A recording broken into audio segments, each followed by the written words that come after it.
രാജ്യത്തെ നടുക്കിയ അഹമ്മദാബാദ് സ്ഫോടന കേസിൽ 3 മലയാളികളുടെ വധശിക്ഷ ശരിവെച്ച് കോടതി.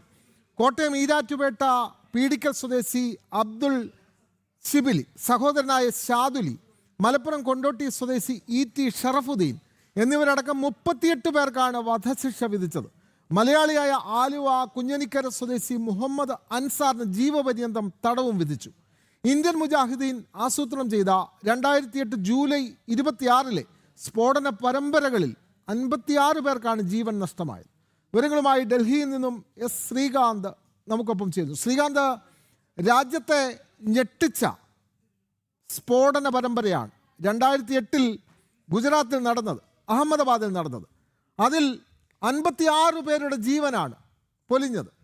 ആ കേസിലാണ് മലയാളികളായ സഹോദരങ്ങൾ അടക്കം ജിഹാദികൾ ഇപ്പോൾ വധശിക്ഷയ്ക്ക് വിധിക്കപ്പെട്ടിരിക്കുന്നത്. മലയാളികളുണ്ട് എന്നുള്ളതാണ് ഇത് ഏറ്റവും എടുത്തു പറയേണ്ട കാര്യം. രാജ്യത്തെവിടെ സ്ഫോടനം നടന്നാലും, എന്ത് ഭീകരവാദ പ്രവർത്തനം നടന്നാലും അതിൽ മലയാളികൾ ഉണ്ടാകുന്നു എന്നുള്ളത് വളരെ തീവ്രമായി നമ്മൾ ചിന്തിക്കേണ്ട വിവരമാണ്. ഇപ്പോൾ വധശിക്ഷ വിധിച്ചിട്ടുണ്ടല്ലോ. ഈ കേസിലെ പ്രതികൾ അല്ലെങ്കിൽ ഇവരുടെ മറ്റ് പ്രതികളുടെ പശ്ചാത്തലം ഇതെല്ലാം ഒന്ന് വിശദീകരിക്കാമോ ശ്രീകാന്ത്?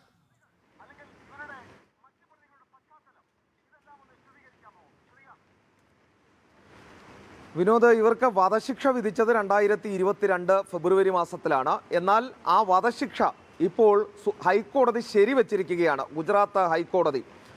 ഏറ്റവും പ്രധാനപ്പെട്ട കാര്യം, ഈ കീഴ്ക്കോടതി വിധി ഇവർ ചോദ്യം ചെയ്ത് ഹൈക്കോടതിയിലെത്തി കൃത്യമായ വാദപ്രതിവാദങ്ങൾ അവിടെ നടന്നു. അതിനൊടുവിലാണ് ഈ 38 പേരുടെയും വധശിക്ഷ ശരിവെച്ചുകൊണ്ട് ഹൈക്കോടതി, ഗുജറാത്ത് ഹൈക്കോടതി ഇത്തരത്തിൽ ഒരു ഉത്തരവ് പുറപ്പെടുവിച്ചത്. 38 പേർക്കാണ് വധശിക്ഷ വിധിച്ചിട്ടുള്ളത്. 11 പേർക്ക് ജീവപര്യന്തം തടവും കോടതി വിധിച്ചിരിക്കുന്നു എന്നുള്ളതാണ് എടുത്തു പറയേണ്ടത്. ഇതിൽ ചൂണ്ടിക്കാണിക്കേണ്ട കാര്യം 4 പേർ, ഇതിൽ ഉൾപ്പെട്ട 4 പേർ മലയാളികളാണ് എന്നുള്ളതാണ്.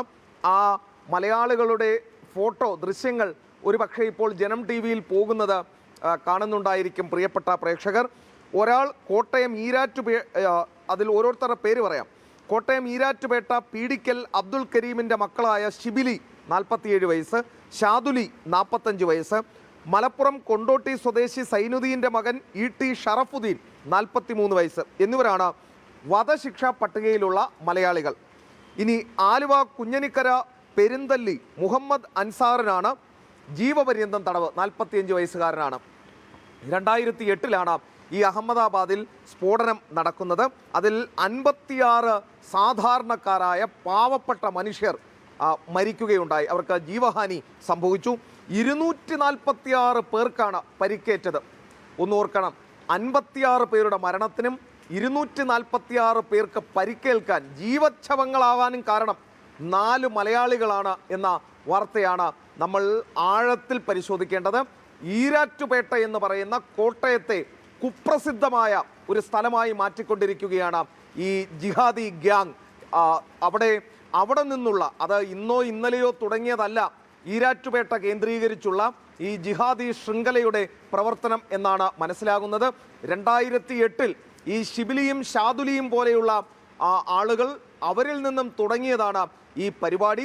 ആലുവയിലെ കുഞ്ഞനിക്കര എന്നൊക്കെ പറയുന്നത് കൊടും ഭീകരർ, പോപ്പുലർ ഫ്രണ്ടിൻ്റെ കൊടും ഭീകരർ ഈ അടുത്തിടെ റെയ്ഡ് നടന്നപ്പോൾ പിടിയിലായ സ്ഥലം കൂടിയാണ്. അപ്പോൾ ഒന്ന് ഓർക്കേണ്ടത്, ഇതൊരു വലിയ നെറ്റ്വർക്ക്. കേരളം എന്ന് പറയുന്ന സ്ഥലം, കേരളം എന്ന് പറയുന്ന ഒരു സംസ്ഥാനം, അതിനെ ഈ ജിഹാദി നെറ്റ്വർക്ക് എങ്ങനെയാണ് അവരുടെ സുരക്ഷിത താവളമാക്കുന്നത് എന്ന് നമ്മൾ ഞെട്ടലോടുകൂടി കാണുകയാണ്. അതായത് രാജ്യത്തിൻ്റെ മറ്റെല്ലാ സ്ഥലങ്ങളിലും കൃത്യമായ അന്വേഷണം, റെയ്ഡുകൾ, പരിശോധനകൾ നടക്കുമ്പോൾ കേരളത്തിലെ ഈരാറ്റുപേട്ടയിലും കേരളത്തിലെ ആലുവ കുഞ്ഞനിക്കര പോലെയുള്ള സ്ഥലത്തുമൊക്കെ ഈ ജിഹാദികൾ, പോപ്പുലർ ഫ്രണ്ടിൻ്റെ ആളുകൾ, ഇവർ സുരക്ഷിതമായി ഈ രാജ്യത്ത് സ്ഫോടനം നടത്താനും ഭീകരവാദ പ്രവർത്തനം നടത്താനും ഇവർക്ക് ഒളിവിൽ കഴിയാനും ഒക്കെ സാധിക്കുന്നു എന്നുള്ളതാണ്. ഈ രാജ്യത്തെ മറ്റിടങ്ങളിൽ നടക്കുന്ന സ്ഫോടനങ്ങളുടെ ഫാക്ടറിയായി, അവിടേക്ക് ആളുകളെ റിക്രൂട്ട് ചെയ്യുന്ന ഫാക്ടറിയായി കേരളത്തിലെ ഈരാറ്റുപേട്ടയും ആലുവയിലെ കുഞ്ഞനിക്കരയും ഒക്കെ മാറുന്നു എന്ന് പറയുന്നത് ഞെട്ടലോടെ മാത്രമേ കാണാൻ സാധിക്കൂ. കേരളത്തിലെ മാധ്യമങ്ങൾ, കേരളത്തിലെ രാഷ്ട്രീയക്കാർ എത്ര വൈറ്റ് വാഷ് ചെയ്താലും റിയൽ കേരള സ്റ്റോറി ഇപ്പോൾ പുറത്തു വരികയാണ്. ഒന്നൊന്നായി പുറത്തു വരുന്നു. മറച്ചു വയ്ക്കാൻ കേരളത്തിലെ മാധ്യമങ്ങളും ചർച്ച ചെയ്യാതിരിക്കാൻ കേരളത്തിലെ രാഷ്ട്രീയക്കാരും ശ്രമിച്ചാലും ജനം TV അവരുടെ പേരുകൾ ഒരു തവണ കൂടി പറയുന്നു. ദയവായി അവരുടെ ചിത്രങ്ങൾ പൊതുസമക്ഷം കേരളത്തിലെ പ്രേക്ഷകർക്ക് മുന്നിലേക്ക്, മലയാളികൾക്ക് മുന്നിലേക്ക് എത്തിക്കുക കൂടി വേണം. അവരുടെ പേരൊന്നുകൂടി പറയാം. കോട്ടയം ഈരാറ്റുപേട്ട പീഡിക്കൽ അബ്ദുൽ കരീമിൻ്റെ മക്കളായ ശിബിലി, ഷാദുലി, മലപ്പുറം കൊണ്ടോട്ടി സ്വദേശി സൈനുദ്ദീൻ്റെ മകൻ ET ഷറഫുദ്ദീൻ, അതോടൊപ്പം ആലുവ കുഞ്ഞനിക്കര പെരുന്തല്ലി മുഹമ്മദ് അൻസാർ. ഈ 4 കൊടും ഭീകരരാണ് കേരളത്തിൽ നിന്നും അഹമ്മദാബാദിൽ 56 പേരെ കൊലപ്പെടുത്തുകയും 246 പേരെ ജീവച്ഛവങ്ങളാക്കി മാറ്റുകയും ചെയ്ത സ്ഫോടനത്തിന് പിന്നിൽ പ്രവർത്തിച്ചത് എന്ന് പറയുമ്പോൾ മലയാളി എന്ന നിലയിൽ ലജ്ജിച്ച് തലതാഴ്ത്തേണ്ട അവസ്ഥയാണ്. ഈ രാജ്യത്തെ പൊട്ടിത്തെറിപ്പിക്കുന്ന, ഈ രാജ്യത്തെ മതത്തിൻ്റെ പേരിൽ ഇതര മതസ്ഥരായ ആളുകളെ കൊലപ്പെടുത്തുന്ന സംഘമായി, അങ്ങനെയുള്ള സംഘങ്ങളെ റിക്രൂട്ട് ചെയ്യുന്ന കേന്ദ്രമായും കേരളം മാറുന്നു എന്നുള്ളത് ഈ ഉത്തരേന്ത്യയിൽ നാണക്കേട് കൊണ്ട് തലകുനിക്കേണ്ട അവസ്ഥയിലേക്ക് എത്തിക്കുകയാണ്.